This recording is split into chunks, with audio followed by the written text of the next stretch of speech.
The need for improvements on the ground is real for communities like those that I represent.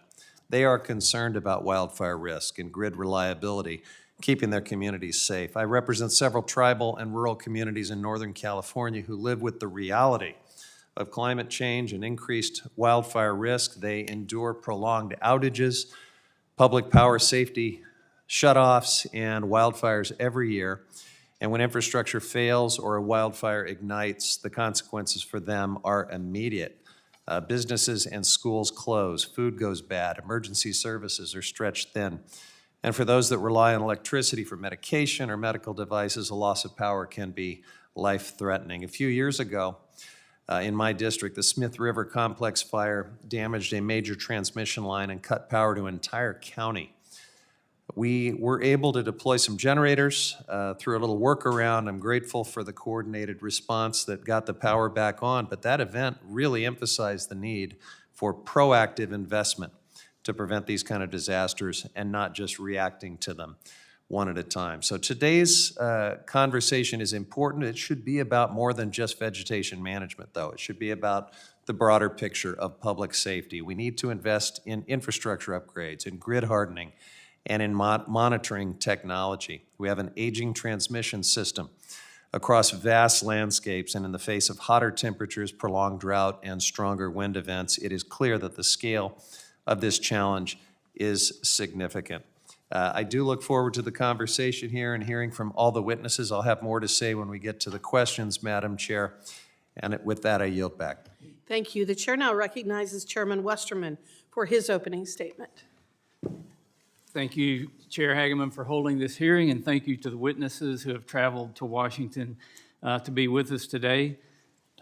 This hearing will focus on vegetation management and right-of-ways, but I don't want to take a moment to miss the chance to urge the Senate to pass the Fix Our Forest Act and implement.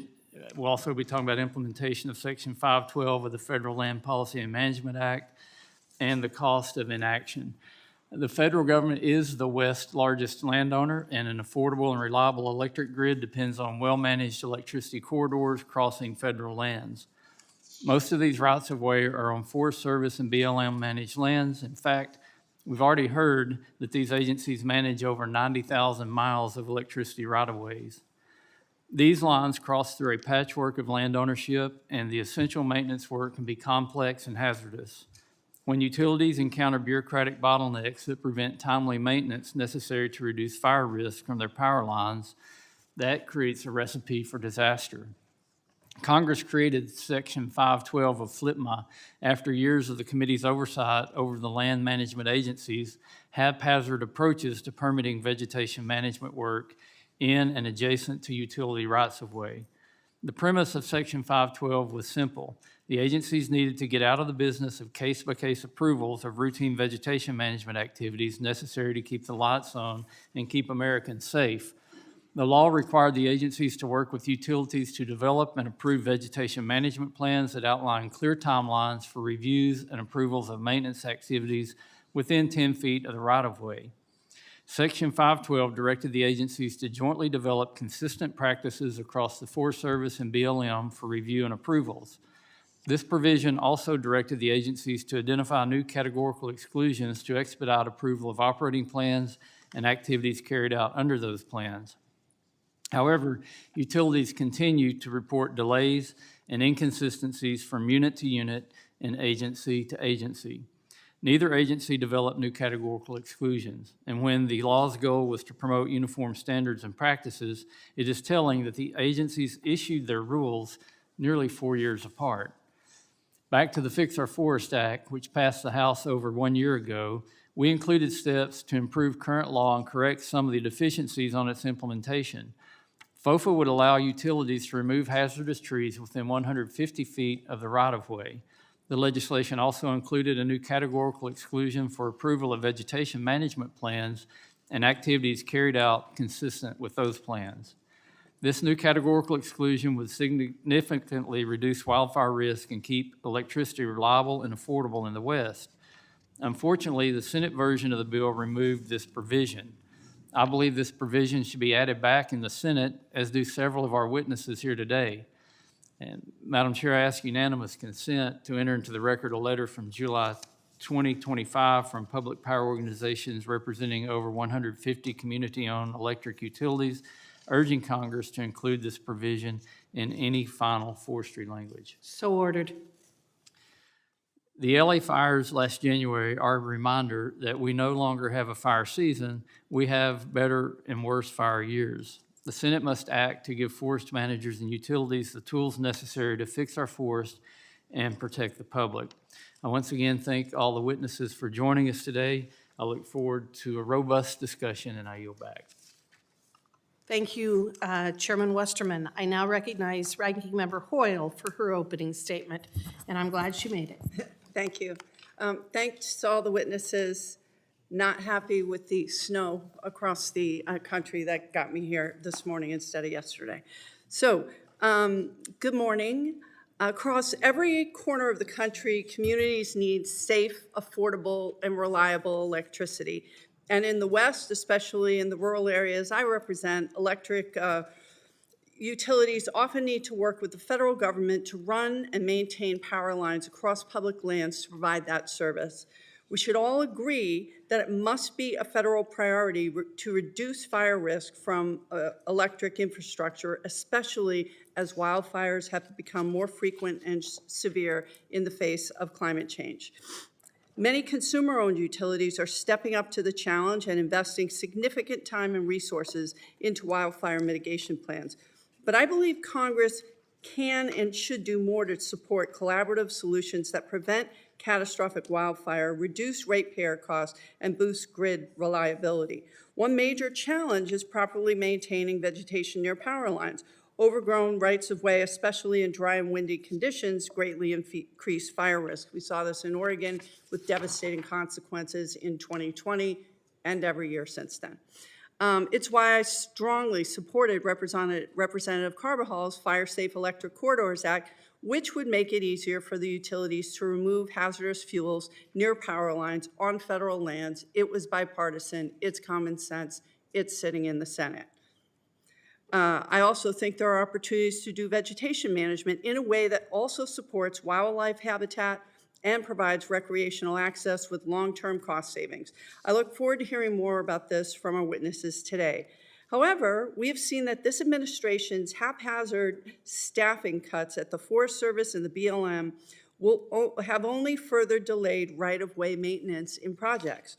According to a recent analysis of OPM data, the Forest Service and BLM lost over 4,500 staff in 2025.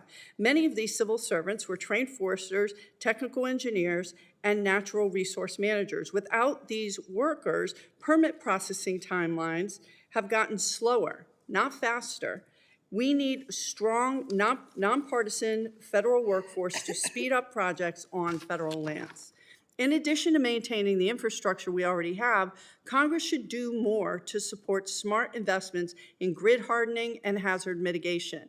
For example, I was proud to sponsor the Power Act with my colleague, Mike Etzel, which passed the House last year. This bill would make it easier for consumer-owned utilities to use FEMA funds to invest in long-term hazard mitigation and grid resiliency when they rebuild after disasters.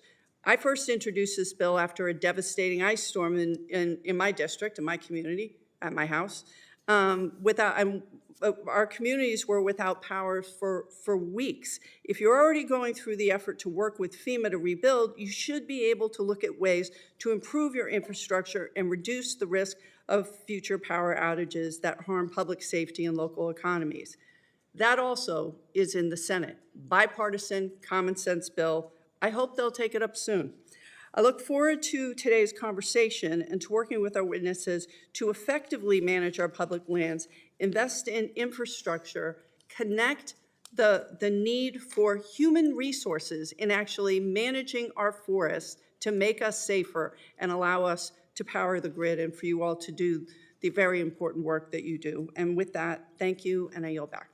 Thank you. I will now introduce our panel of witnesses. Mr. Jim Anderson, the Chief Executive Officer and General Manager of Mid-State Electric Cooperative, a member company of the National Rural Electric Cooperative Association from La Pine, Oregon. We have a wonderful WREA in the state of Wyoming that my brother is involved with, and so we appreciate you being here. Mr. Mason Baker, the Chief Executive Officer and General Manager of Utah Associated Municipal Power Systems, a member company of American Public Power Association from Salt Lake City, Utah. Welcome. Ms. Christina Hayes, the Executive Director of Americans for a Clean Energy Grid from Washington, D.C. We're glad you're here. Mr. Randy S. Howard, the General Manager of Northern California Power Agency, a member company of American Public Power Association from Roseville, California. We're glad you made it. Mr. Jason Bowling, the Chief Executive Officer of Sulphur Springs Valley Electric Cooperative, a member company of the National Rural Electric Cooperative Association from Sierra Vista, Arizona. Welcome. Dr. Carolyn Mahan, Professor of Biology and Environmental Studies at the Pennsylvania State University, representing the Right-of-Way Stewardship Council from Altoona, Pennsylvania. Mr. George Arhos, International Representative of the International Brotherhood of Electric Workers from Darien, Illinois. Thank you for being able to be here.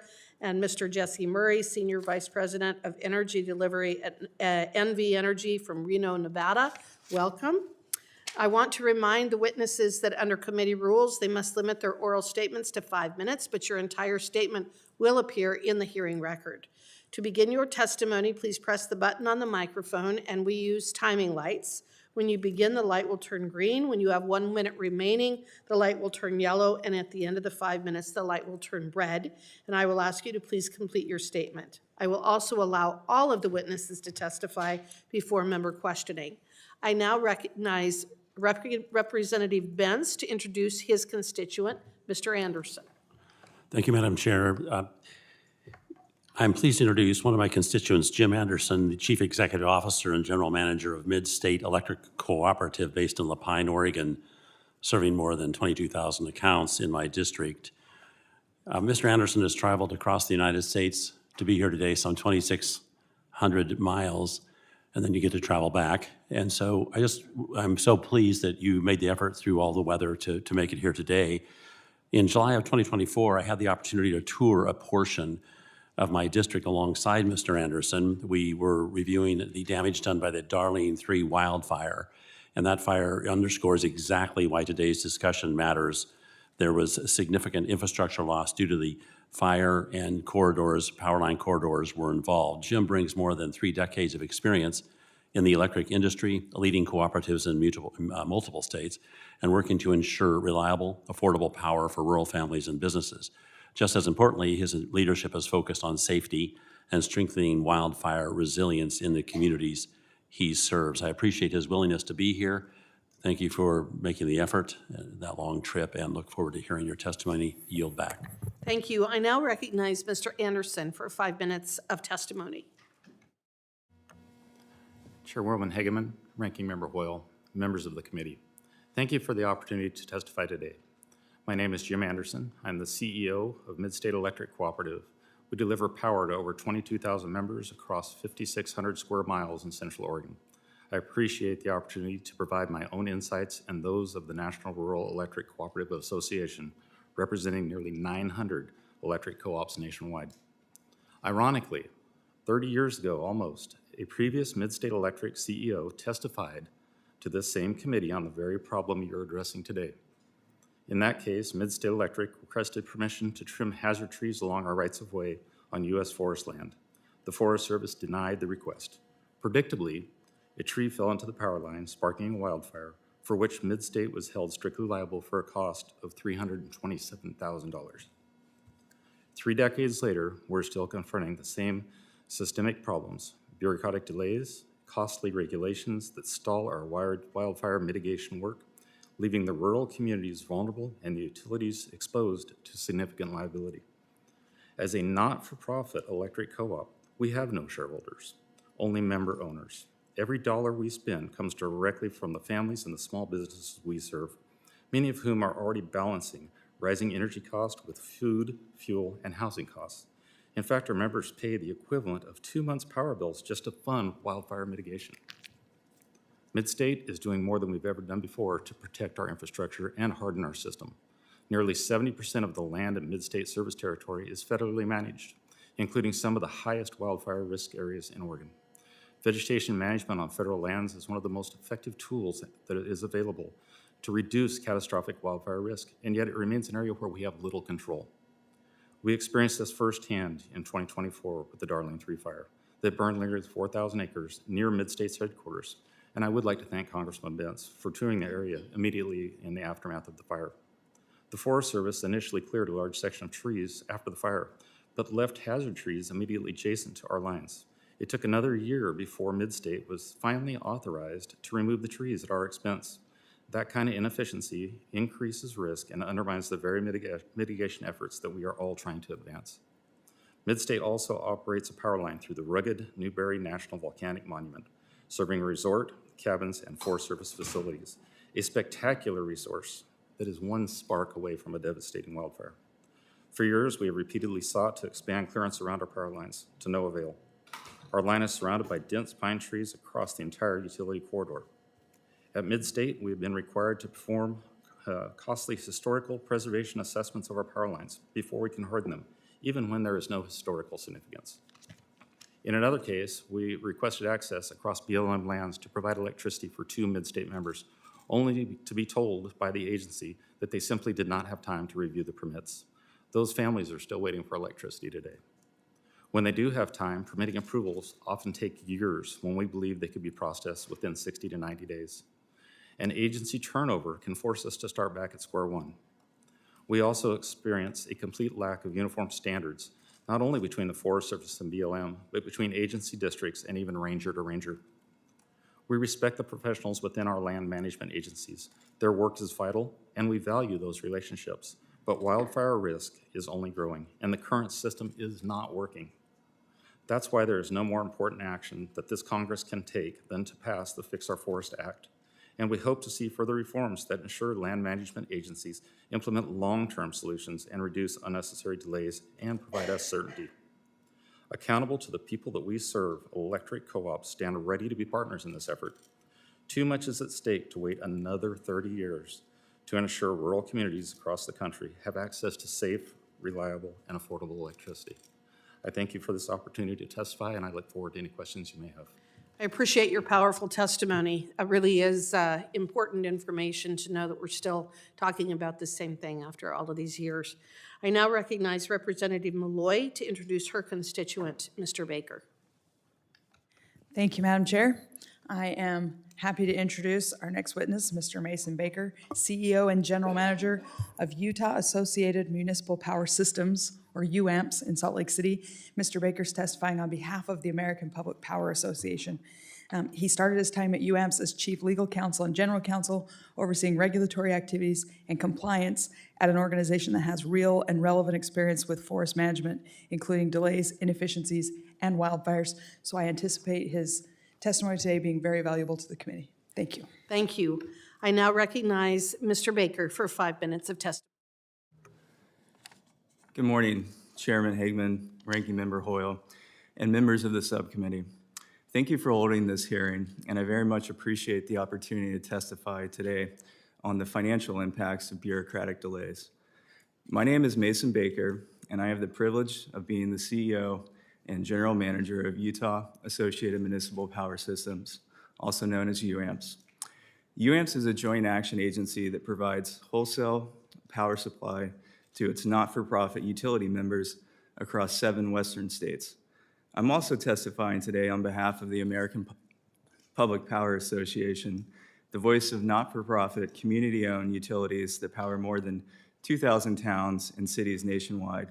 Public power utilities are in every state except Hawaii. Collectively, we serve over 55 million people in 49 states and 5 U.S. territories.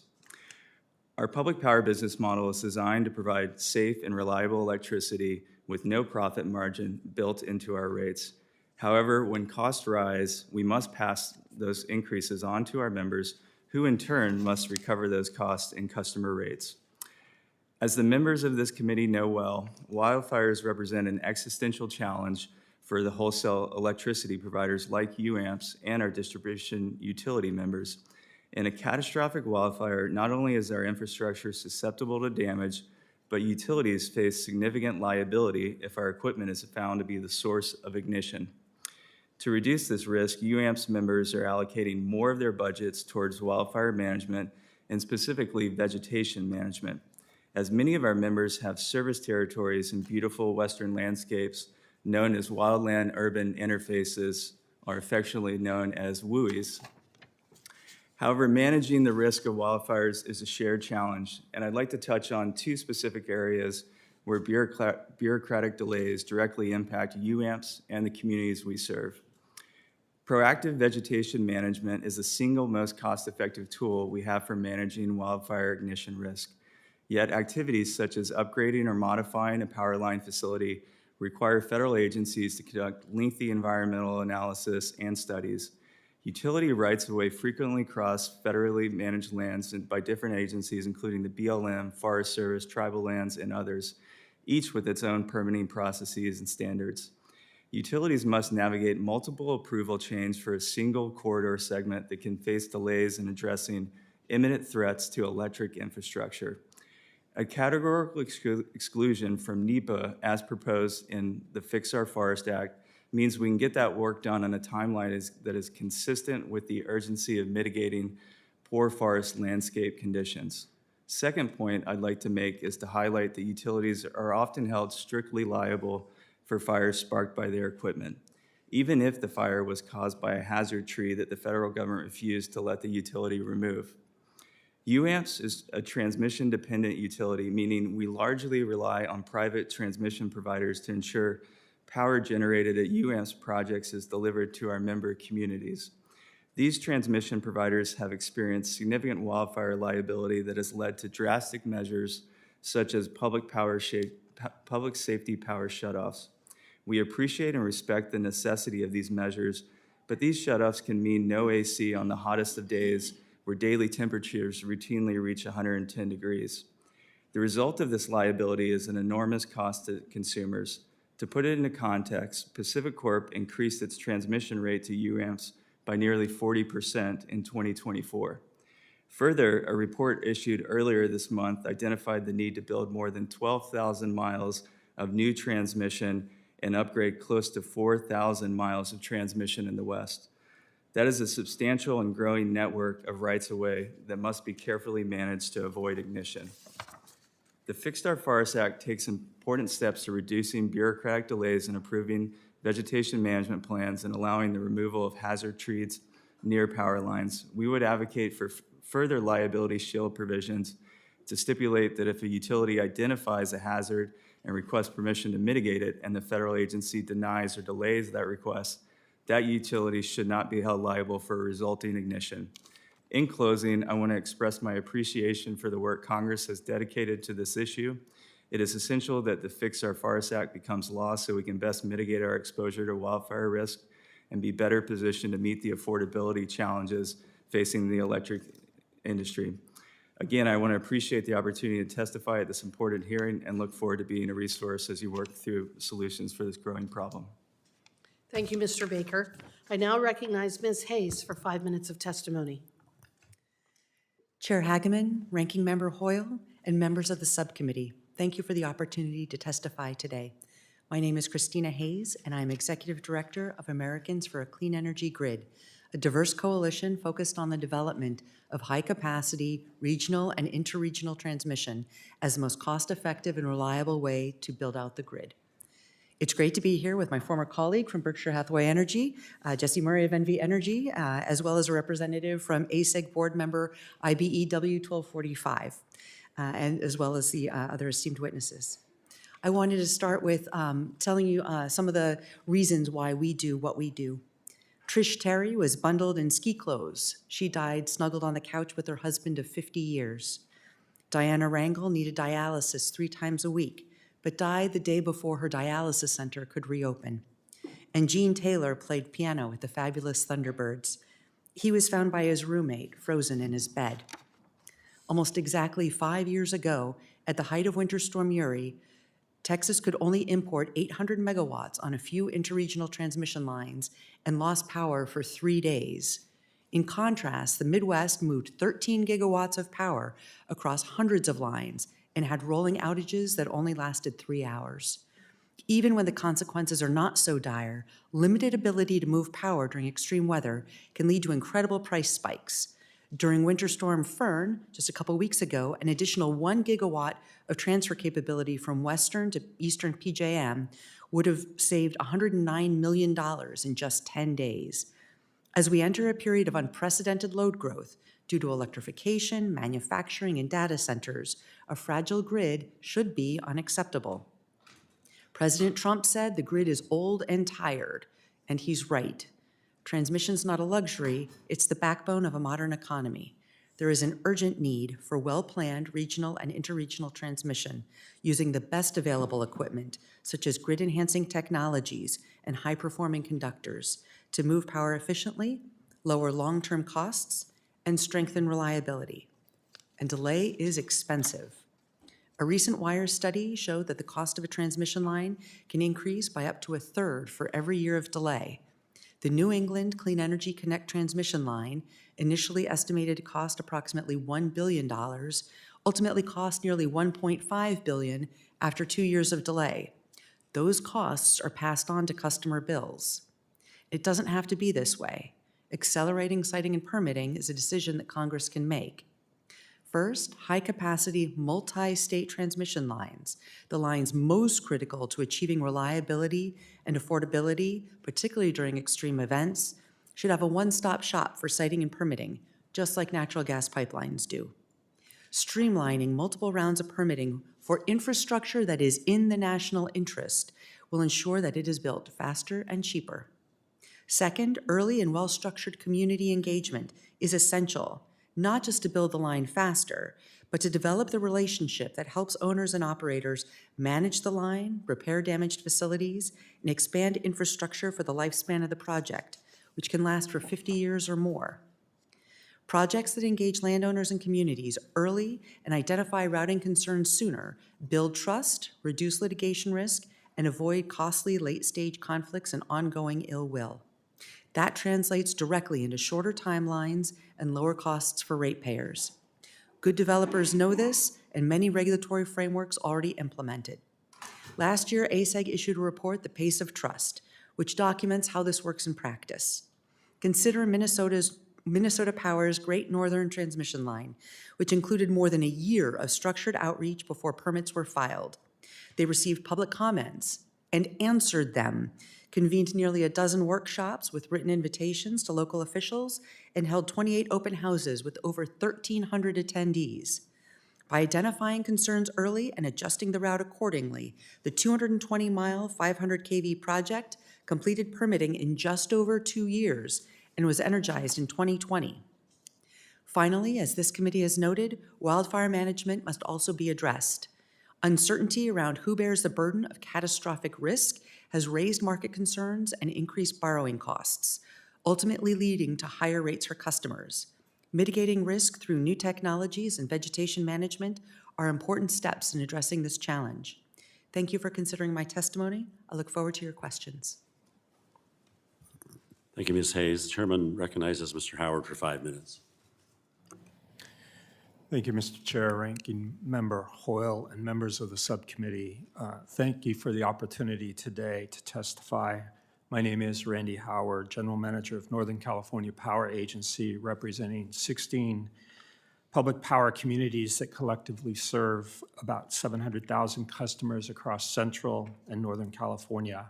I'm also here on behalf of the American Public Power Association, representing more than 2,000 not-for-profit community-owned electric utilities nationwide.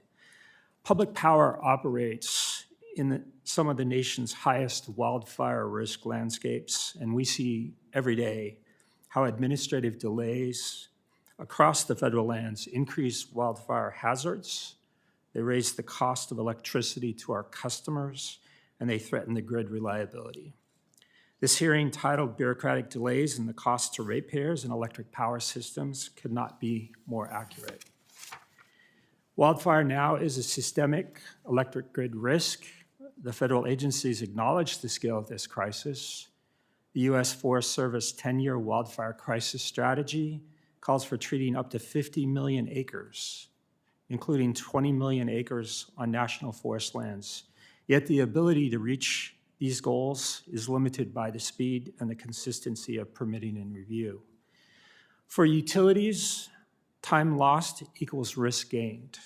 Every season that routine vegetation work, hazard tree removal, or grid hardening is delayed, especially on or near federal lands, increases the probability of an ignition and increases operation and maintenance costs, increases our contractor standby charges, it impacts our grid reliability, and it increases our insurance exposure. Our public power members experience delays for basic activities such as hazard tree removal, pole replacement, grid hardening, patrol road maintenance and access, and vegetation management, even within existing, previously disturbed right-of-ways. One of the issues that hasn't been discussed much, not all fires are ignited by electric grids. Most of them are not. But every fire does impact our electric grids. And so after major wildfires come through and damage our utilities and our infrastructure, our ability to build back smarter, more resilient, is also challenged by a number of the requirements that we have to go through. And so most of the time, we just rebuild back the same way it was. And that has a direct cost impact to our ratepayers. Also, after major wildfires, post-fire sediment surges from the adjacent federal lands and the hillsides. It deposits into our hydropower reservoirs, and it increases, in many cases, the deposition maybe tenfold or greater, as we've seen, and we have documented cases at NCPA. That threatens our water storage capacity. It damages our turbine intakes and our infrastructure, and it impacts the long-term grid reliability. Congress and the agencies have already provided powerful tools, including NEPA Section 109, FLTMA Section 512, BLM's 2025 Permanent Instruction Memorandum, PIM 007, and the work that's happened here on the House-passed bipartisan Fix Our Forest Act. But approving FOFA will combine a number of these efforts into fireshed management areas, fireshed center and registry, expedited reviews, and Title II in FOFA. The categorical exclusions are critical for our success longer term for vegetation management authorities that will reduce some of the delays that we see today, again, directly impacting the affordability to our ratepayers. We see inconsistency even in some of these powerful tools that are already available, where the adoption of these tools vary across regions and agencies. And to reduce costs and improve wildfire safety, I respectfully offer 3 core recommendations. First, let's approve FOFA with the categorical exclusions and implement FOFA Titles 1 and 2 rapidly and uniformly. 2, standardize programmatic NEPA and cross-agency categorical exclusions and the adoption to provide consistent timelines and reduce variance. 3, align Forest Service procedures with BLM's PIM 2025-007 and the Federal Land Policy and Management Act, Section 512, to ensure consistent rules for vegetation and hazardous tree removal. Timely mitigation is safety to our community. Timely mitigation is reliability to our electric grid. Timely mitigation is affordability to our ratepayers. So I thank you for your leadership on this issue and holding this hearing. I look forward to your questions. Thank you, Mr. Howard. The chair now recognizes Mr. Bowling for 5 minutes. Chair, Ranking Member, and members of the committee, thank you for the opportunity to testify. My name is Jason Bowling. I'm the CEO of Sulphur Springs Valley Electric Cooperative in southeastern Arizona. We serve nearly 60,000 meters across rural Arizona, representing well over 100,000 residents, and we do that with about 180 hardworking and dedicated employees. We own and maintain the electric distribution system serving Fort Huachuca, one of Arizona's largest military installations and the state's largest by economic impact. I'm honored to be here alongside a fellow electric co-op CEO, Jim Anderson, and the challenges I will discuss today are not unique to my co-op. Together, our testimonies provide a glimpse into obstacles that have come to be expected in keeping our community safe. As cooperatives, we are owned by the people we serve. We operate at cost.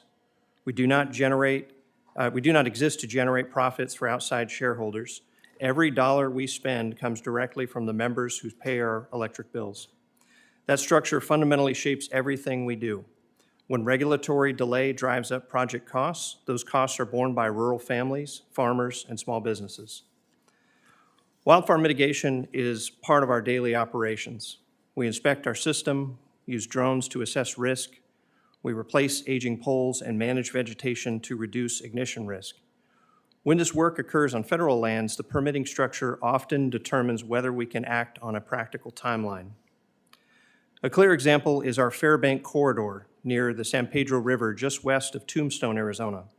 It is a sensitive area with habitat, historical, and cultural significance. We identified the need for pole replacement and vegetation management years ago. The work itself was routine. The permitting process was not. Because multiple agencies had overlapping and at times conflicting jurisdictional authority, we encountered higher costs and duplicative reviews. It took 15 years to secure approvals. During that time, poles aged, vegetation expanded, and drought conditions intensified. The risk increased while we waited. For 15 years, we understood the growing exposure in that corridor, but we could not align action with risk because process timelines did not match operational reality. As risk conditions escalated, we began serious internal discussions about whether public safety power shutoffs could eventually become necessary during extreme weather. It's not a step any cooperative takes lightly.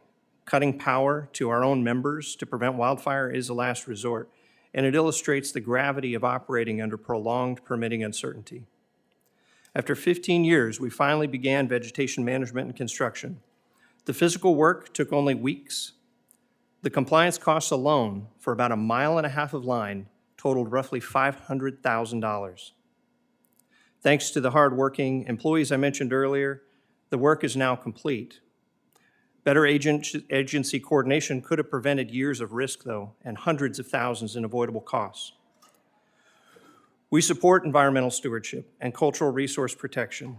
The intent behind these safeguards is important. Our concern is that when process becomes fragmented and unpredictable, it delays routine prevention work.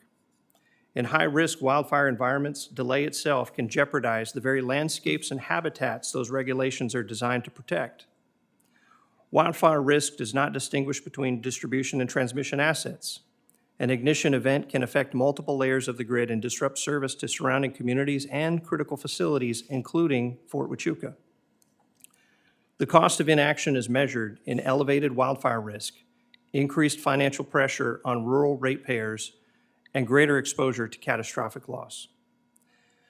Passage of the Fix Our Forest Act is a critical first step. Congress can help by expediting environmental review for routine vegetation management, establishing coordinated review processes with defined timelines, and providing clear authority to address hazard trees near power lines before they become an ignition source. Prevention work is practical. It reduces risk before disaster strikes. I thank you, and I look forward to your questions. The chair now recognizes Dr. Mahan for 5 minutes. Okay, I have Hannah here who's going to put up my slides. Thank you so much for being here, and I want to appreciate the bipartisan effort of this committee on these issues. I'm a professor first and foremost at Penn State, and today I'm representing the Right-of-Way Stewardship Council.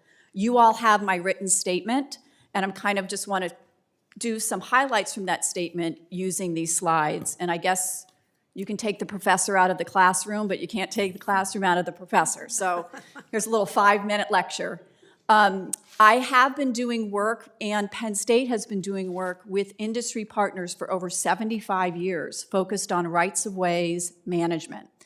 And we're focusing on how can we ensure affordability and reliability while also protecting the environment. And although our research focuses in the Northeast, our work has applications across the United States and I would argue globally. What you see on the screen here is our website, and so any of the data that I reference in my one-pager, you can go to the peer-reviewed literature on that website where we have published the results of the 75 years worth of research. Next slide, Hannah, please. One of the things that I haven't heard the panelists, and I'm so happy to be here with them, they've talked a lot about vegetation management, and I just want to make a point about integrated vegetation management, which is a process that I know a lot of rights-of-way stewards use. And it's a way to keep the end in mind. What are we trying to achieve on these rights-of-ways, and how do we get there?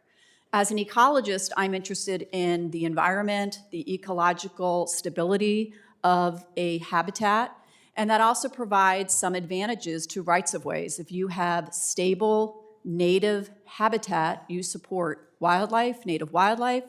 You also minimize the risks of wildfires, and I've provided some citations for that.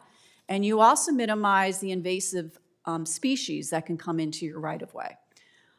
Also, proper management can reduce risk to workers because they don't have to go out and manage the right-of-way as often. So I provide you with a definition here. Integrated vegetation management is something that is recognized and approved by U.S. Forest Service, EPA, U.S. Fish and Wildlife Service. It's written as a recommended practice, but it really hasn't been put into policy yet. Next slide, Hannah, please. I just provide you two images here. The image at the top is from a colleague of mine, Eric Brown, who's with SMUD in California. And he has done his work here, let me just get the name right, on the Plumas National Forest near Quincy, California. And they've used integrated vegetation management on their rights-of-way. So the end in mind, I indicated, you want low-growing vegetation dominated by native species. Here you see a right-of-way dominated by native lupines that don't interfere with the power lines but provide amazing habitat for native wildlife. The other photograph here is from my own research plots in central Pennsylvania, and you're seeing native helianthus, which is a native wild sunflower, supporting migrating monarchs as they head south to hibernation in Mexico. Next slide, and this is my final slide. This work also has, I know today we're talking about energy, and I tell my students it doesn't matter how the energy is made, if it's renewable, non-renewable, we have to move it across the landscape. We have to get the energy to the people. And in this case, I'm doing research with Shell Midstream, and we're looking at rights-of-way for gas pipelines. Same ideas apply. There are different restrictions on gas pipelines than on electric transmission, but we are managing using integrated vegetation management. The standard to date has been mowing, which you can see pictured on your left. And a lot of you maybe here would say that looks safe and reliable, but it's actually expensive. We know that mowing initially might be cheaper, but over time it becomes more expensive than integrated vegetation management. And finally, the slide, the picture on the right is from the same location using integrated vegetation management after only 1 year. And you see common milkweed and other native plants dominating the system. So thank you for letting me be here. I'm excited to answer your questions, and I'm happy to be here with the representatives from electric industry who I've worked for many years. Thank you. Thank you, Dr. Mahan. We appreciate you being here as well. I now recognize our host for 5 minutes of testimony. Chairwoman Hageman, Ranking Member Hoyle, and members of the subcommittee, thank you for the opportunity to testify today. My name is George Arhos.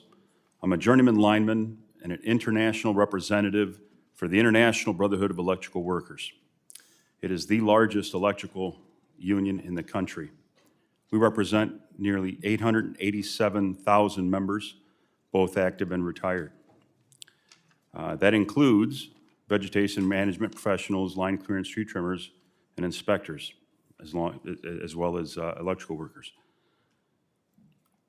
We also have one of the largest IBEW locals in Local 1245. Local 1245 has over 30,000 members. They have, they have 5,000 vegetation management professionals, line clearance tree trimmers, and inspectors just in that local. So they work for energy providers all across Central and Northern California, Northern Nevada, including Pacific Gas and Electric, Sacramento Municipality Utility District, Northern California Power Agency, and NV Energy. A little bit about myself.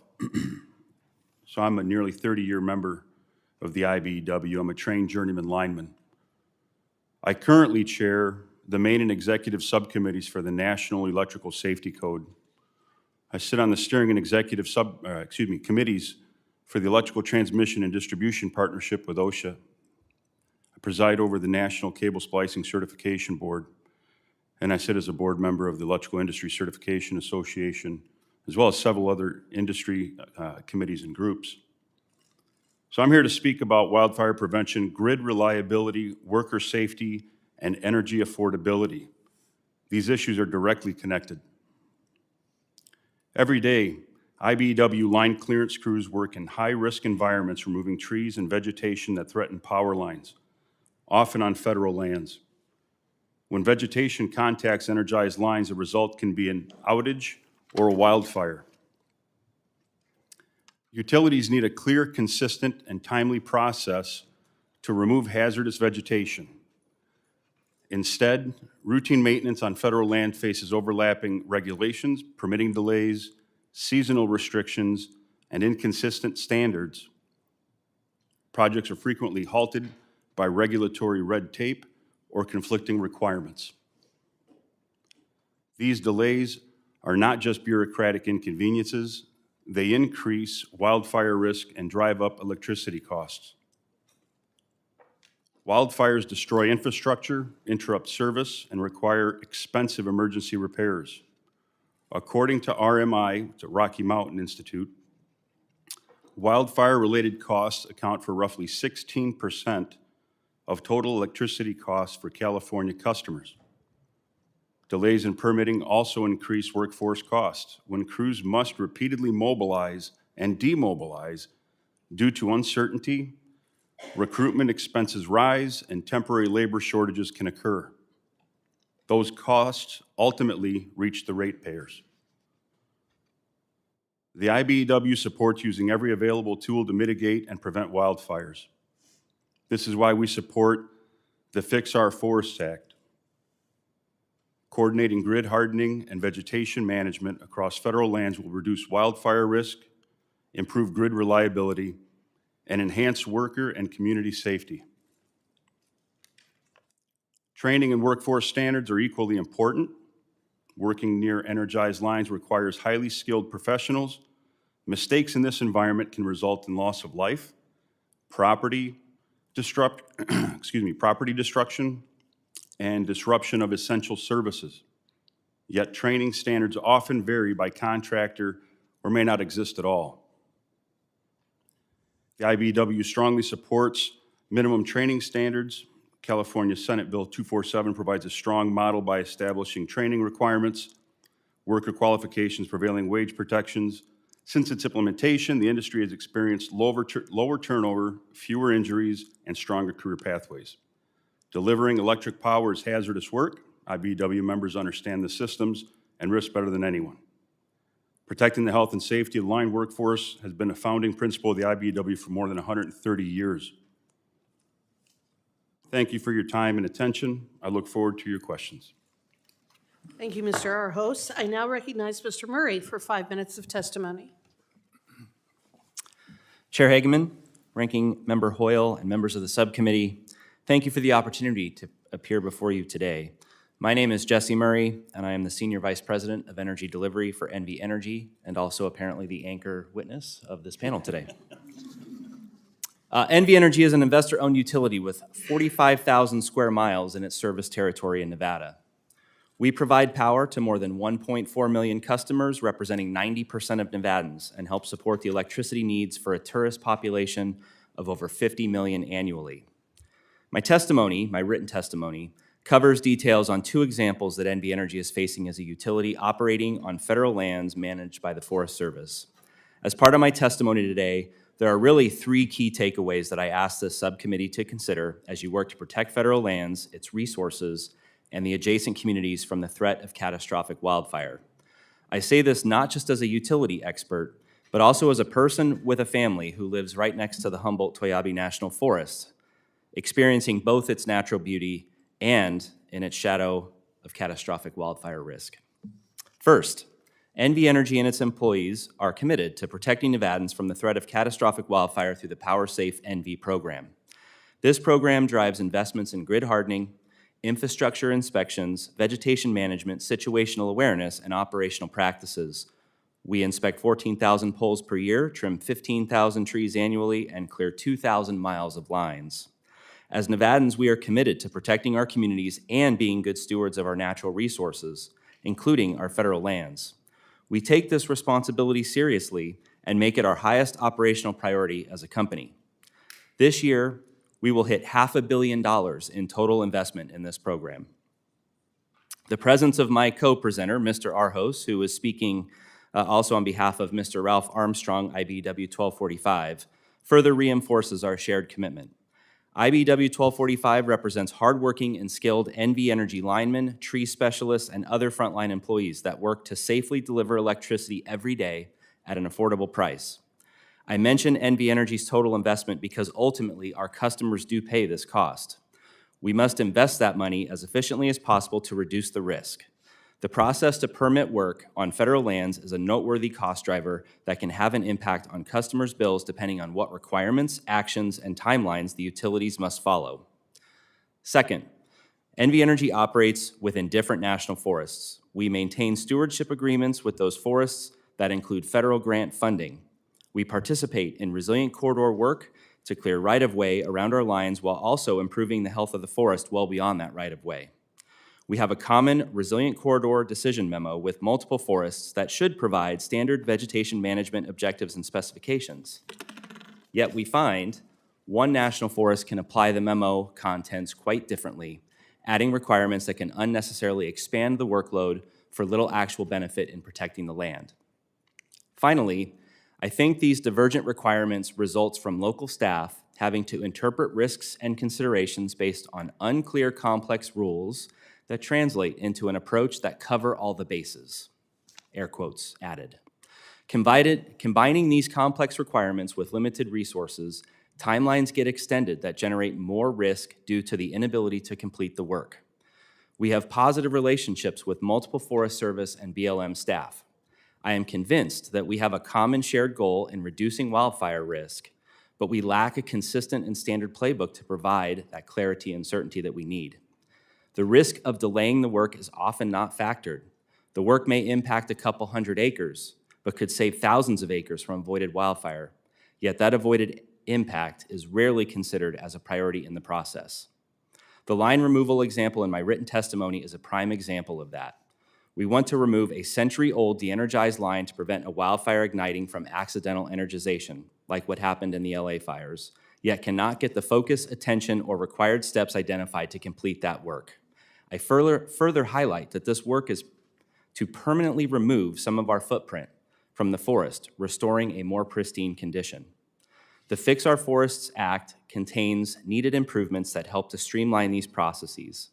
It is important that bills like Fix Our Forests provide these tools, but more importantly, signal the high priority that this work must take in order to address this threat, preserve these lands, and protect surrounding communities. Thank you for holding this hearing, and I look forward to questions from the subcommittee.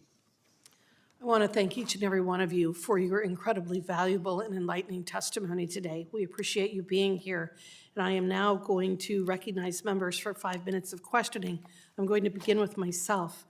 I'm going to start with the utility representatives and Ms. Hayes, and I have for each of you a question, and that is that each of you have testified today about the permitting bottlenecks or bureaucratic delays that prevent projects from moving forward.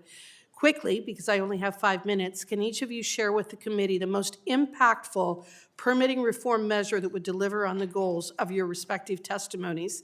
Mr. Anderson, I will begin with you. The most critical for a CEO in my position at Midstate, permitting streamlining. Move us through, get us on the same page. So district to district, ranger to district, we know exactly what to anticipate as we move forward with the permitting. Let us do our job. Thank you. Mr. Baker. Yes, thank you. Very supportive of the categorical exclusions as proposed in Fixed Our Forest Act. So that would be what we'd most recommend. Okay, and Ms. Hayes. Same, and where there are multi-state transmission lines, allow them to be sited and permitted like natural gas pipelines are. There's already an office at the Federal Energy Regulatory Commission that does all this, and they can consolidate the plant siting and permitting and move it through much faster. Wonderful. Mr. Howard? I'd say ditto to the previous comments, but following the enactment of the Fiscal Responsibility Act, agencies can adopt other agencies' categorical exclusions under NEPA Section 109. It's not being done. It needs to be done. That's an urgency issue. It's already available to us. I think if we can get the agencies to put that together and provide those tools to us today, it's going to help right now. Thank you. And Mr. Bowling? I think coordinating and streamlining our permitting processes would be incredibly helpful. Wonderful. And Mr. Murray?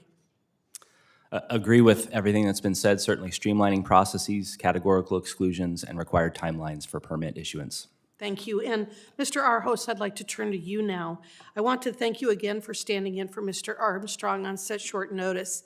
His testimony highlighted, and your testimony highlighted, one of the under-discussed human aspects of permitting delays, and that is the safety of the line workers and specialists clearing the vegetation. This work is complex and hazardous, and delays mean more overgrowth and dead trees encroaching on power lines. How do these delays increase hazards for the tree trimming crews compared to predictable and condition-based schedules for vegetation management? Thank you for the question. So what I would say about that is this.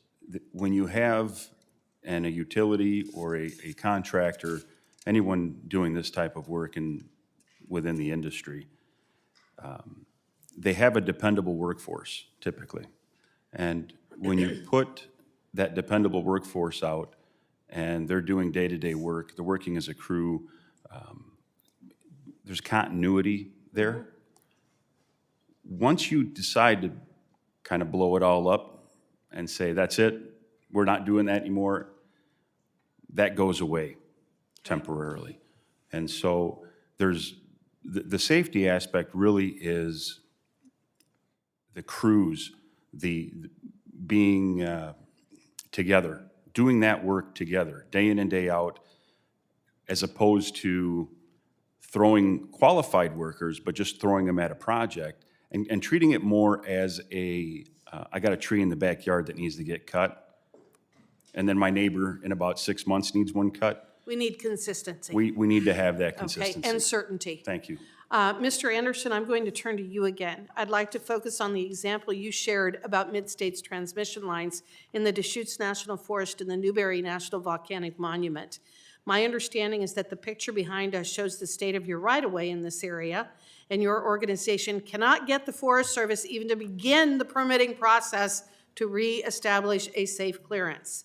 Can you please share with the committee the reason for this holdup and what happens to you and your members if one of those trees contacts your lines and starts a fire? Thank you for the question. The reason for the holdup is delays in permitting. We can't get coordination in the agency to actually move forward on anything. It's just a dead standstill. We've repeatedly gone to the Forest Service every year and asked for permission to actually move forward. How many years? I've been at the co-op now for 5 years, and it preceded me by many years. And you're not getting any kind of response? We have not. If one of those lines actually creates a fire, we could be at a point where it would be bankruptcy for the co-op. It could put us out of business, turn the keys in. What would a safe clearance look like? The safe clearance is what we're asking for is a 30-foot right-of-way, and then remove danger trees up to 150 feet outside that cannot contact our lines. So it would definitely be an improvement to us and to improvement to the community. We value this resource that we have.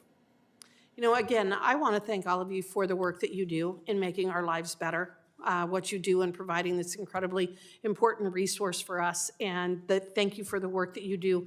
I'm going to go on to other members for questioning. I will ask the ranking member, Mr. Huffman, for 5 minutes of questions. Again, thank you. Thank you, Madam Chair.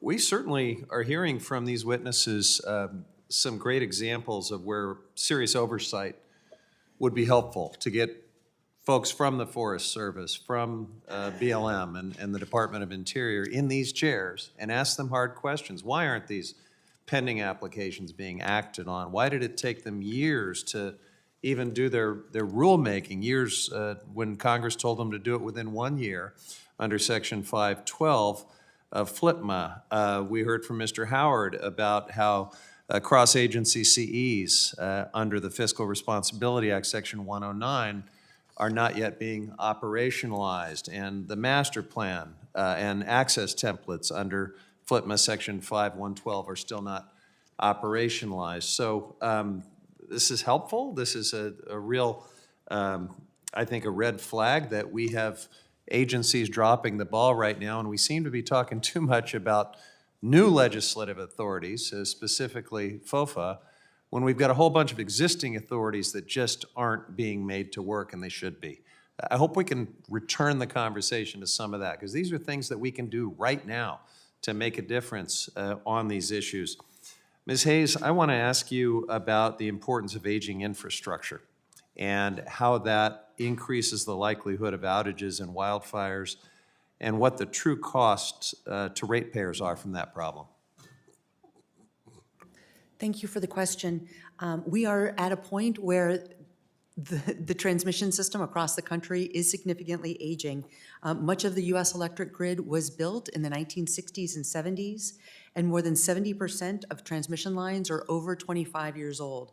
So we see a lot of the transmission grid coming to the end of its life cycle, and it's going to need significant replacement. As we look at that, it is very important that we look at the needs going forward so that we don't just replace like for like, that we look at all available technology and look at ways to plan regionally so that we're not overbuilding and we're able to do so in a way that's as cost effective as possible. All right, and this was one of the consensus recommendations of the Wildland Fire Mitigation and Management Commission, correct?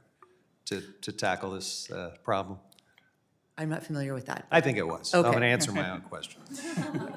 Dr. May, and I want to ask you about what I think is sometimes a false choice that is presented between grid reliability and the environment. Based on your testimony, it seems that we don't need to have such a false choice. Can you speak to how holistic approaches like integrated vegetation management reduce wildfire risk, improve grid reliability, and actually support biodiversity?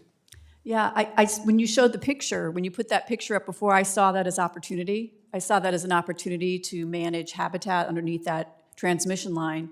But we do operate in this permitting landscape. So I am very sympathetic to the industry trying to get these habitats created, because we know from an environmental perspective, you can't achieve both. We have done this work, as I said, for 75 years across the country. You can manage for low-growing, what we call early successional habitat, dominated by native species, and we are seeing reduced maintenance costs. We are seeing long-term stability in those rights-of-way with vegetation, and we are seeing tremendous responses of rights-of-way, of biodiversity, including pollinator habitat. And I didn't say this in my testimony, but I also want to say it also allows for really deep community engagement, because the community can get involved with sampling biodiversity, coming out and seeing the work that we're doing. But the permitting, I feel that. I'm very sensitive to that, because even doing integrated vegetation management is going to require permitting. And my argument as an ecologist, if companies are doing the right thing, they should be provided some relief for some of these permitting. The 15 years that you said, that just is not tenable, in my opinion. Right. Now, there's a lot of talk about cutting trees, and Yeah. as you know, maybe the single solution to this challenge. I know there's a study at Cal Poly Humboldt in my district that found that tree felling and pruning, if it simply leaves debris on the ground, can actually worsen Correct. wildfire risk. But the kind of vegetation management you're advocating can reduce fuel loads, You're right? actually changing the habitat. You're creating habitat that is not a forest under your transmission line, but all ecosystems in the United States have early successional habitats. They all have them. And so you are going to be managing for those under your rights-of-way, keeping trees out. So one of the things that our research looks at, and you can look at the publications, is how does a stable, low-growing community keep invasive species from germinating? It also keeps overstory trees from coming in and germinating as well. Thank you very much. Yield back. Thank you. The chair now recognizes the chairman, Mr. Westerman. Thank you, Chair Hageman. Thank you again to the witnesses. And I could just take off on that previous discussion. That's fascinating to use early successional habitat to keep the corridor free from tall trees. So that's, to me, that's innovation.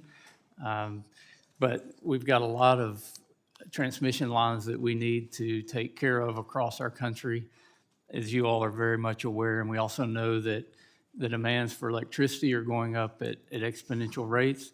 I think a hidden story that's not being told so much is we do have a lot of theoretical excess generating capacity right now. It's going to be absorbed up, but we've got to be able to move that electricity from one area to the other. And to do that, we have to have reliable transmission lines, and that's why this hearing is so important. Mr. Murray, your testimony describes the Resilient Corridor Decision Memo, which is intended to standardize management of NV Energy's corridors across both the Humboldt-Tuiyabe National Forest and the Lake Tahoe Basin Management Unit. You stated that because your facilities predate NEPA, the permitting process in the Humboldt-Tuiyabe is akin to the process for work in a previously undisturbed area. My question is, does Section 512 of FLTMA distinguish between pre-NEPA and post-NEPA facilities? Yeah, I don't believe it does. I believe it just says existing and new facilities, if I recall. So what happened when NV Energy attempted to reconcile these inconsistent permitting processes? Yeah, so we just continue to see a different interpretation of what they're supposed to do as far as issuing the permit. The point I'm trying to make, because NV Energy is engaged in constructing new transmission lines also, is oftentimes it's actually easier to get a permit for the new line than it is to go work on the existing line. It can be quite frustrating, and the requirements that are placed on new construction get placed on particularly a pre-NEPA line, which is already disturbed, right? And so a lot of that feels extraneous. There's not really a lot of protection that happens there. It makes you scratch your head on when common sense left the room, which gets to my next question for Mr. Bowling. You shared a story about the Fairbank Corridor project that took 15 years to receive approval for routine vegetation and other maintenance work, including from the State Historic Preservation Office. Mr. Anderson testified to similar delays stemming from historic preservation requirements. We're also aware of similar historic preservation challenges faced by other utilities. Behind me is a picture of the Fairbank Corridor prior to approval of your project. Why should routine maintenance be delayed to study whether active electricity infrastructure has a historic significance? Can you restate that again? Maybe I should just ask you agree or disagree. Should routine maintenance be delayed to study whether active electricity infrastructure has historic significance? Should routine, no, absolutely not. Yeah. Do you think the average American believes that we should preserve the electric grid exactly as it was in the 1950s and 60s to preserve its historical character? No, so much of technology has changed. I really appreciated the IBEW story too about the work that our very talented, hardworking linemen do, and the tools that they deploy today are not the same as they were. We've introduced tools that make them safer, reduce hazards, but they need the space to get those tools into the work environment. And so maintaining good rights of way are really critical to that, to worker safety also. So after 15 years of permitting, how long did it take you to do your project once it actually started? All total, about 8 weeks. Wow. Like I said, it seems like common sense has left the room when we talk about a lot of these projects. So, Mr. Howard, allegedly pictured behind me is one of your members' transmission corridors. I think I can see it right here. The only place I've seen worse than that is flying over Puerto Rico in a helicopter, and there's no right-of-way. It's just trees growing under the power line. Can you tell us about your efforts to establish safe clearance around those lines and time that it's taken to get Forest Service approval? Yeah, this photo is from the Trinity National Forest. That is a corridor there, a very narrow corridor with 100-foot trees adjacent to it with many dying trees. The challenge is trying to first get an expanded corridor. The Forest Service did agree that it needed to be an expanded corridor, but the utility there had lost all their wildfire insurance due to a historical fire. So the Forest Service was unable to give them the expanded corridor right-of-way agreement because they had no insurance, no wildfire insurance. They had no ability to get it. We spent a lot of time working around that particular issue until it was finally agreed to approve an expanded corridor. We've been 4 years into the NEPA process with substantial funding for that, and we still don't have yet the permits to do the corridor expansion. That seems like a classic chicken and egg story. So thank you again to the witnesses. We could highlight the absurdity with this for many hours, but I yield back. Thank you, Mr. Chairman. The chair now recognizes Mr. Min for 5 minutes of questioning. Thank you, Madam Chair. So I first wanted to direct my first question to Dr. Mahan. You're professor of biology and environmental studies. As a former academic myself, thank you for your service to the next generation of advocates. You know, I was wondering if you could elaborate a little bit on the role that climate change is playing in increased fire risk. So it's a combination, right? Mm-hmm. We're seeing increased fire risks. What's interesting is I talk to my students about model predictions, and this is one of the predictions of global climate models back when I was in graduate school in the early 90s, and we're seeing it. And so what specifically is driving the increased fire risk? Well, climate change? but I want to get to that. Sure. So it's a but I only have 4 minutes, so if you I could know, keep but it it's quickly. a combination. So we're seeing global climate change, increased fire risk, changes in our local climates, and also the health of the forests. Yeah. And increased invasive species cannot be understated. Sure. And I've seen some of these sites, Mr. Howard here, I've seen some of them in California, Yeah. and they are very prone to wildfire risk because of that. Invasive species, drier climates. Correct. A lot of things becoming like tinder. And I apologize, we don't have more time. 5 Yep. minutes is not really a lecture, unfortunately. But Oh, yeah, right. And so I guess my follow-up question, I assume as we think about fire mitigation strategies, we also have to be thinking in the longer run about efforts to reduce emissions, carbon emissions, to try to reduce the scale and speed at Correct. which climate change is occurring. That's also a really important part of mitigating fire risk, right? It is, but as I said earlier, it doesn't matter where your energy is being generated, even with renewables, we have to move it across this landscape. Of course, but I think the point I would also just make is that a lot of the renewable energies that are displacing fossil fuels tend to require electric transmission, and so that Correct. it adds more strain on the grid. It requires a Correct. significant investment. So just to echo a lot of the points made before, this is really, really important. And I just want to note that in China and other parts of the world, they're spending a lot of resources in quickly getting their electric transmission expanded rapidly. That is something that we here in the United States have neglected. Now, in my home state of California, of course, we've had an enormous number of fires. They have jeopardized communities all over the state, whether in Northern California, in Southern California, the LA fires. We've had every year we have fires in my part of Orange County. And so my question for you, Ms. Hayes, is what impact does that have on the price of utilities for average consumers? The impact of wildfires on the cost. Yeah. It is making it more expensive for customers in a number of ways. One is it's making it more difficult for utilities to get insurance. That is a cost that flows through. It raises borrowing costs.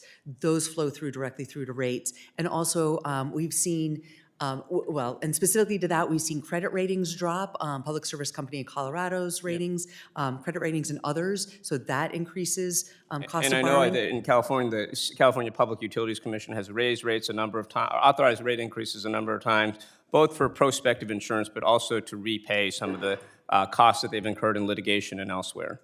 Absolutely, and in Hawaii, there are entities that are not able to sign power purchase agreements because their bankers basically don't believe in the creditworthiness of the utility due to these increased liability due to wildfires. Now, I guess this follow-up question is in California, and I think we are at one of the major places we've faced many billions, if not trillions at this point, in insurance costs due to wildfires. And one of the responses has been to underground a lot of our electric transmission. I guess from a cost-benefit analysis, how does that compare in your mind to some of the alternative, like reconductoring technologies out there, just from a cost-benefit? Because these costs do get passed on to consumers. They do. I've heard estimates of undergrounding being 2 times or more. Reconductoring, there can be, it can reduce the risk of wildfire and also increase the capacity. So certainly it's on a case-by-case basis, but it needs to be carefully evaluated. And the last point I want to make, and Dr. Mahan, going back to you, if you want to comment on this, feel free if you have time. I just want to note that California has a very diverse ecosystem, and in my part of Orange County, we face much different risks than the traditional forest fire risks in Northern California. Brush fires are really the thing that, particularly combined with the Santa Ana winds that happen every year. And so the strategies are different in addressing fire mitigation, but transmission protection, transmission shutoff, things like that, still very important. Dr. Mahan, if you have any last thoughts here. Yeah, and I would just argue that if you have a native community that's adapted to fire, it's much more resilient to that, and we're not going to get these catastrophic fires if those communities are protected. Hey, thank you very much for holding this hearing, Madam Chair. It's an important topic, and with that, I yield back. Thank you. The chair now recognizes Mr. Bentz for 5 minutes of questioning. Thank you, Madam Chair, and thank the panel for being here. Dr. Mann, I didn't think I heard you say that part of the problem we're facing is the massive buildup of trees in the forest. I think in the years I've been on this committee, we've heard there are literally thousands of trees per acre when there should be something like less than 100. Yeah. And thus the idea should be, shouldn't it, that we would do something to reduce that amount of risk. Yeah, there's this history, as we all know, a successful history of fire suppression in the West in particular, and that has led to, fires were a natural part of ecosystems in the West, so it's led to a buildup of fuels. Removing those fuels is not so simple. We know that there's cases where we have prescribed burns that have turned into catastrophic fires. So personally, I am not a forest ecologist, but I think that I see all these pictures, right, that you're showing me with these tall trees, and I just see ways in which we can manage the habitat around those rights-of-ways, and keep them from being resistant for tall trees, infringing on the rights-of-way. So if I may, I did have the benefit of visiting Arkansas with the chairman, and I resisted the temptation of talking about how modest size the trees are out here as compared to back on the west where I live. Yes, and you're right. We have real trees out there, and we also have 30 million acres of them. Correct. Just in my state of Oregon. And so when I hear talking about trees as though it's a garden, I go, no. Yeah. So thank you. I want to move to Mr. Anderson. This conversation can be broken into 3 parts. There's the danger, there's the cause of the danger, and then there's the solution to the danger. So you have some great pictures on the 4th page of your testimony that illustrates the danger totally clearly. You have these massive, huge trees immediately adjacent to power lines. And when you and I toured your little town of Lapine, which was almost lost to the Darlene 3 fire, we went out and drove along and looked down those corridors, and it was ridiculous how close the trees are to the line. So there's the problem. Tell us the cause of the problem. Why are we facing this? And by the way, going back to the fact we have 30 million acres of trees and hundreds of miles of corridor, what in the world can we do to try to fix it? And by the way, I'm going to run out of time, but I'm trying to get to the Fix Our Forest. But before we go there, define the problem again. You've mentioned it 3 or 4 times. Say it again. So the problem is the permitting. It's getting the process through identifying the problem that we've already identified, and having the Forest Service give us the authority to actually remove those trees. And before we leave that point, it was asserted by the ranking member that somehow this might be because of the reduction in the number of people working for the Forest Service. Yet that Darlene fire occurred in 2024, June. And according to the records I've seen, you started to ask for permission almost immediately thereafter to try to remove the dangerous trees that still were along power lines. That was in 2004. There had been no reductions. In fact, I think we had the highest number of people working at the Forest Service in history in 2024. So share with us, were you asking for help before the reductions and you were not getting it? We have been asking for the help before the reductions. How many years? It goes back 30 years. This goes back to the first testimony that was given by Midstate 30 years ago on the same issues that we're having today. Let's go to the solution, and you talk about the solution on the top of page 4 of your testimony. You referenced the Fix Our Forest Act. What in it it would help that get around this permitting delay? If we can get the permissions to go ahead and manage our forest, very proactively in cooperation with the federal agencies and have a permit that allows us to do our job and go make our right-of-ways safe for what is there to protect the infrastructure, we can accomplish great things together with the Forest Service. We believe there's an opportunity to work together. Right, and this, to me, this is the reason we're having this hearing today, is to call this out again, and also to talk about, as you've tried and done a good job, of pointing out the incredible allocation of risk to the ratepayers when we don't get this fixed, because that's exactly what ends up happening in our legal system in Oregon. You, just like you said, are taking this incredible risk, and it's all because you can't get to take these trees, a few of the millions of billions of trees out. I deeply appreciate you making the effort, all of you actually, but you in particular, since you're from my district, for coming out here for today. So thank you so much. Yield back. Thank you. The chair now recognizes Ms. Malloy for 5 minutes of questioning. Thank you, Madam Chair. Mr. Baker, you probably knew I was going to ask you questions. We haven't had much snow in Utah this year. Just as a quick aside, I think it's interesting that people out here panic when they get 2 inches of snow. We panic if we only get 2 inches of snow. But winters like this usually mean a lot of fires in the summer. On a year like this, how do delays in hazard tree removal increase the risk of catastrophic wildfire? Because we're not talking theoretical right now. This is something that we're probably facing this year. Thank you for the question, Congresswoman. Delays absolutely will increase the risk of wildfires, and the ability to do proactive vegetation management we see is the best way to reduce that risk. So that's why we're strong advocates for the CADXs that have been proposed in the Fix Our Forest Act. We are very concerned about the drought conditions, not just for wildfire, but also for hydroelectric generation that I know you know well. So am I. And Mr. Anderson covered it a little bit, but I just wanted to have you reiterate this. In a scenario where a hazard tree falls on a power line, who ends up being liable for the resultant fire? It tends to be the utilities, and that is our concern with it. We want to be able to remove those trees, understand that we can remove them, and we seek that that ambiguity be eliminated through legislation. So through our regulatory program, we're putting utilities in a catch-22 where we need power, we need you to move power. Utilities have to go across public land, especially in states like Utah, where we have so much public land.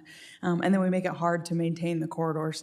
Mr. Arhos did a good job of talking about what that does to the people who are out maintaining the lines and the risk to human life.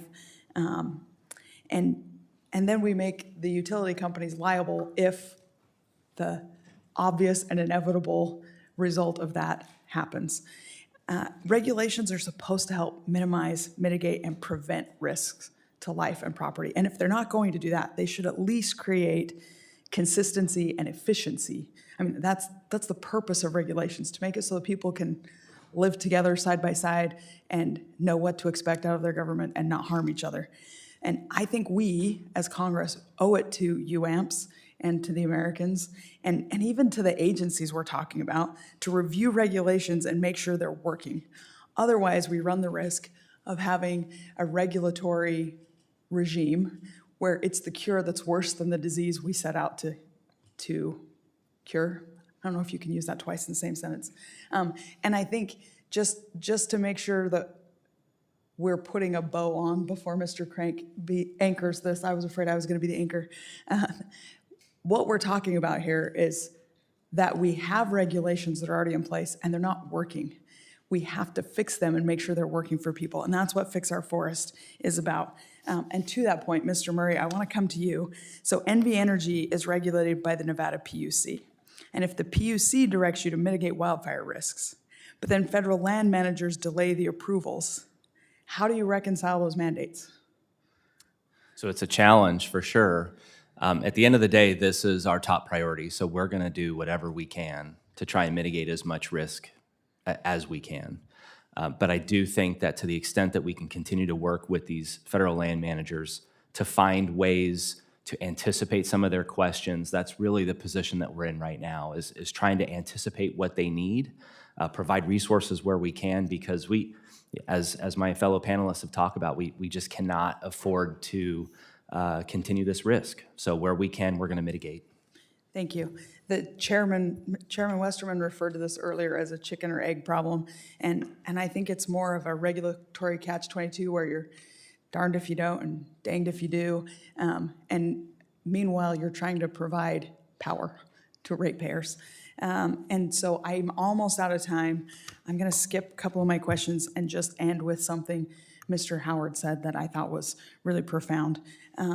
You said in your testimony that sometimes you're forced to build back the way it was, and that creates hazards, which seems like the problem we created regulations to solve, so that you don't have to just keep doing things the way they were. You can do things better. And then you also said timely mitigation equals safety. And I just don't want that point to get lost in all of this.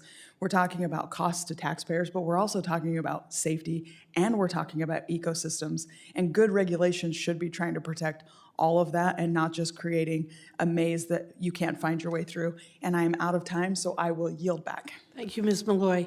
The chair now recognizes Mr. Crank for 5 minutes of questioning. Thank you, Madam Chair. I appreciate it. My apologies for not being here the whole time. As usual around here, we schedule several hearings at the same time, and we bounce back and forth, so my apologies. It's been over a year since the House passed the Fix Our Forest Act, and in that time, Colorado has experienced its worst wildfire season since 2020. We've had more than 200,000 acres that have burned statewide since we passed the Fix Our Forest Act. The House moved this legislation in a bipartisan way, yet we're still waiting on our colleagues in the Senate. That delay carries real consequences for our communities and communities like mine in Colorado. This is a very real risk for Colorado Springs, which I represent. Has one of the largest wildland-urban interfaces in the state. More than 32,000 acres of our community and nearly a quarter of our population lives in areas directly exposed to wildfire risk. This isn't just a public safety issue, it's an affordability crisis. Because as this committee has examined, as wildfire severity increases, the cost of repairing or rebuilding homes rises. And it's directly drives up insurance costs for our families. The same dynamic applies to utility bills. When vegetation management plans on federal lands are delayed, and when critical wildfire mitigation projects are not approved in a timely manner, utility companies face higher costs. These costs are ultimately passed on to ratepayers. So to all the witnesses representing utility companies, I'm going to go out on a limb and say you all don't like having to raise prices on your customers. The House-passed version of FOFA contains critical provisions to help streamline the permitting process for wildfire mitigation projects and speeds up the approval of vegetation management plans. This is important for allowing utilities to do the work necessary to protect their assets and our communities from elevated wildfire risk. Congress fails to pass a lot of things in a timely manner, but this is one that is needed right now. And I have a question for Mr. Bowling. The National Rural Electric Cooperative Association shared with the committee an example from the Mountain Parks Electric, Inc., about a federally funded wildfire mitigation project for its power lines in Colorado. I understand MPEI's permit application was submitted in August of 2022 and is the only hurdle to initiating this project. Can you update the committee on the history and status of this project? Thank you for the question. That not being the utility that I work at, I can't speak to it too terribly much, but I can tell you I'm aware of it. I think it's a prime example of needing timely permitting approvals so that we can depend on our federal investments and protect our communities both physically and financially. That's, as I understand it, it's a thing that needs to get addressed quickly, otherwise they risk jeopardizing their grant funds. You know, years of bureaucratic delay for federally funded projects is just unacceptable. MPEI should not have to wait that long for a special use permit. Colorado's Front Range cannot afford to wait another year for a forest management tools included in FOFA. The Pike National Forest has a pine beetle infestation that is expected to cause massive tree loss. My concern is that this will not only increase fuel loads from dying trees, but also lead to a growing number of hazardous trees that threaten critical power and water infrastructure and that cannot be removed in a timely manner by a utility or the Forest Service. Mr. Baker, my community utility company, Colorado Springs Utilities, testified before this committee on the importance of FOFA and highlighted that not every forest yields a merchantable product capable of offsetting the cost of harvest or would generate interest for a timber sale. What kind of barriers does the Forest Service create when it requires a timber sale as a condition of hazardous tree removal for a utility that is simply trying to be responsible managers of its assets? That is absolutely a barrier. We have other members, I spoke to Los Alamos, that has the same problem, where they're required to have a timber sale. And that just does not seem like the appropriate measure to deal with removing timber from any sort of electric utility corridor. Just very quickly, would the provision of the House pass FOFA that allow hazardous tree removal without a timber sale meaningfully reduce these delays and allow utilities to act on safety risks in a time frame that matches wildfire conditions? Yes, absolutely. Great. Thank you. Thank you, Madam Chair.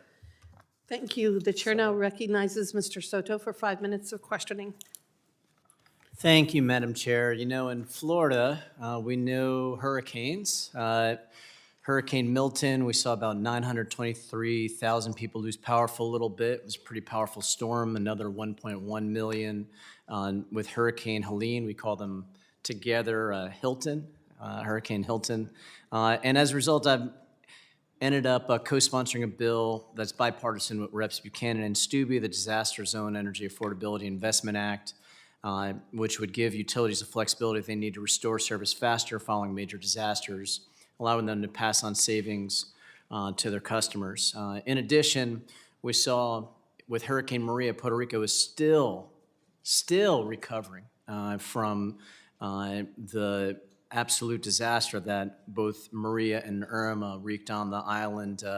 I'm of Puerto Rican descent, as are about 1/4 of my constituents, and so we are following how it has been taking forever to get this grid restored, and we've seen also rollback of $450 million in grid resilience funds that was in the IRA from the Trump administration, including $365 million for solar plant projects. Obviously, this is a deep concern as well. But I wanted to get to where we are right now. Secretary Noem is requiring $100,000 contracts and over to be approved personally for after disasters through FEMA, and we've seen them unnecessarily freeze FEMA funds right now. Ms. Hayes, it'd be great to get an understanding if you restricted every contract to $100,000 or more when you have a natural disaster, would that slow down recovery after a disaster, you think? That's not an area in which I have expertise, but that does sound like a challenge. Well, what about you, Ms. Mahan, Dr. Mahan? Will that slow things down a little bit?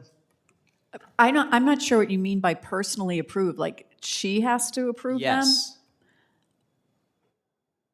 I would imagine that would take time unless that's all she was going to devote her time to. That it seems like it would slow things down. I don't know what her time is in a day, though.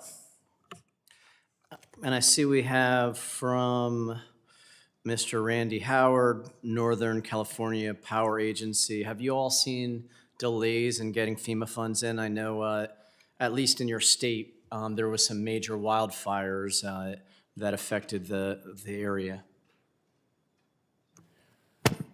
I think historically, we've always seen delays in processing of FEMA funds. That isn't anything new. I'm not familiar with any of the recent activity. Our utility itself has not had some recent experience, fortunately, to have to draw upon FEMA funds. I do want to point out, Ranking Member Hoyle has the Powers Act, which is an important piece of legislation that both American Public Power supports, and I think NRECA also supports, that would provide some provisions as to being able to build back better once a disaster has come through or wildfires come through, associated with FEMA funding.